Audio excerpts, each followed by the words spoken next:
ناظرین اب رخ کرتے ہیں بلوچستان کے ضلع چاغی کا، جہاں اے بی سی نیوز کی ڈسٹرکٹ رپورٹر ابراہیم ریگی کی رپورٹ کے مطابق deputy commissioner Chagai doctor Atiq ur Rehman Shahwani کی زیر صدارت منشیات کے عالمی دن کے موقع پر district anti narcotics committee DNCC کا اجلاس منعقد ہوا۔ اس موقع پر DNCC کے ممبران، district police officer Mir Hussain Lahri, AC Dalbandin Abdul Basit Buzdar, ADC Dalbandin Muhammad Ishaq Barech,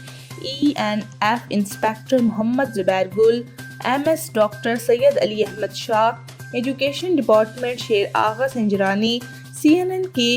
میر Noor Ali Sanjrani, social activist Mir Ibrahim Rigi, sports department Abdul Malik,